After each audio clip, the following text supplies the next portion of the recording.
Próxima questãozinha. A questão é da banca FGV. Sim, a banca mais temida do Brasil.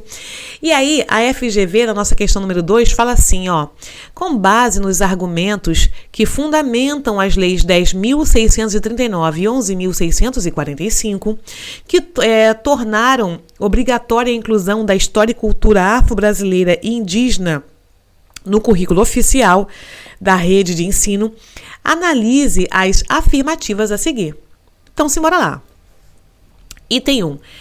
Pretendem inverter a narrativa eurocêntrica, pois a cultura brasileira é indígena e africana.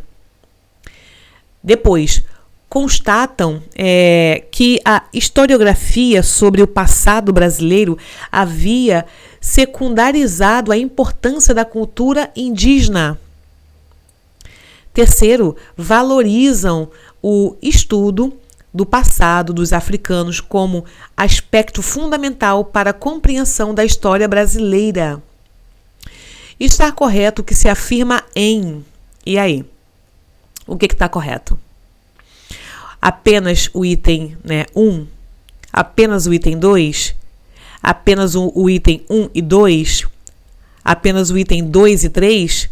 Ou todos os itens estão corretos? O que vocês marcariam? Então, para quem não pegou direito, o que eu vou dar uma dica? Você vai parar o vídeo, você vai pausar o vídeo para poder tentar entender o que quer dizer cada item desse, ok? Quem tiver com dúvida, pausa o vídeo. Pausou o vídeo?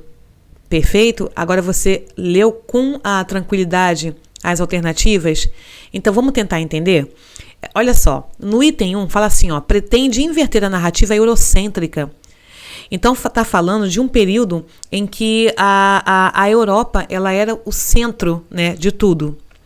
Então, aqui, ó, pretendem inverter a narrativa eurocêntrica, pois a cultura brasileira é indígena e africana. Vamos voltar aqui na nossa tela aberta? Embora nós tenhamos, dentro dessas duas leis, né, falando da importância dos povos, dos legados, né, político, social e econômico desses povos africanos e indígenas, dentro da história do nosso Brasil, a gente não tem como negar a influência de outros países, ou melhor, de países europeus dentro do nosso país. Então, quando ele fala aqui, ó, pretende inverter a narrativa eurocêntrica, pois a cultura brasileira é indígena e africana, é um pouco complicado, sabe por quê? Porque a cultura brasileira, sim, ela é indígena e africana, porém, não só indígena e africana. Nós temos diversas, por conta da colonização, né? Temos diversas influências, né, principalmente de países advindos da Europa, dentro da nossa cultura. Não é? Então, não dá para a gente falar que a cultura brasileira é indígena e africana. Sim, também é. Porém, temos outras influências muito importantes aí, ok?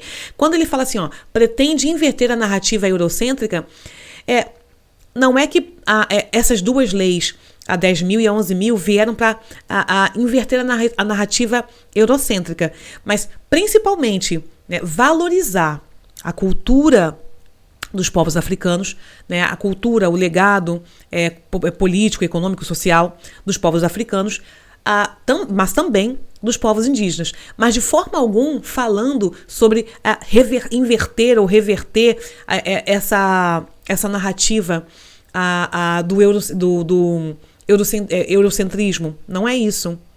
E mesmo porque os povos europeus que aqui estiveram e que ainda estão, né, obviamente, tiveram e possuem ainda uma grande importância na construção da nossa história, ok? Então, esse item 1 pretende inverter a narrativa eurocêntrica, pois a cultura brasileira é indígena e africana, é uma afirmativa que, em partes, a gente até concorda. Só que tem outros meandros, outras nuances aí por detrás, dentro de uma história que é muito enriquecida, né, muito rica a nossa história, que não dá para simplesmente falar de uma forma taxativa e transformar isso como uma verdade absoluta, pois a cultura brasileira é indígena e africana. A cultura brasileira é indígena, é africana, é europeia, né? É norte-americana, tem de tudo aqui, desde muito tempo, quando eu digo na época da colonização, ok? Então não dá pra gente ficar com o item 1 por essa razão, porque ele foi muito taxativo no modo de explicar, né? nessa frase aqui, tudo bem? Então, vamos ao nosso item número 2. Constatam que a historiografia sobre o passado brasileiro havia secundarizado a importância da cultura indígena. Sim, quando ele fala aqui, ó, constatam que a historiografia sobre o passado brasileiro havia secundarizado a importância da cultura indígena. Isso é verdade. Por que é verdade?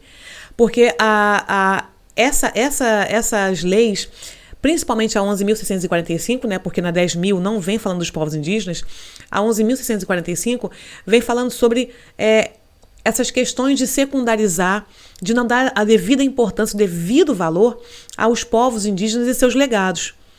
Então, quando fala aqui, ó, constatam que a historiografia sobre o passado brasileiro havia secundarizado, não dado tanta importância, tanto valor, né, à cultura indígena. Isso é um item correto, perfeito? Então, daí a importância da 11.645 para se falar desse conteúdo a respeito não só dos povos africanos, como dos indígenas também, mas principalmente para mostrar que esses povos são povos importantes para a nossa cultura, para a nossa história, para a nossa economia, para a nossa política, né? Para entender a nossa origem, a nossa gênese, né? Nosso início aqui nesse país chamado Brasil, e também tirar ele desse secundarismo dentro da história e trazer ele à tona como um povo quase que primordial na nossa formação enquanto povo brasileiro, ok? Perfeito? Então o item 2, ele está correto, tudo bem? O próximo é o item 3, que fala assim, ó, valorizam o estudo do passado dos africanos como aspecto fundamental para a compreensão da história brasileira. Sim, esse item 3, ele está correto, porque ele fala da valorização, valorizam o estudo do passado dos africanos como aspecto fundamental para a compreensão da história brasileira, com certeza. Isso não só para os africanos, mas para os indígenas também, né? Então, o item 2, ou melhor, o item 3, ele está correto. Aqui, ó, o item 2 correto, o item 3 correto. Então, por essa razão, meus amores, o nosso gabarito aqui, deixa eu clicar, apareceu, é a nossa letra D. Então, temos o item 2 e o item 3 corretos. Dessa forma, o gabarito é a nossa letra D. Maravilhosa nossa questão, não é?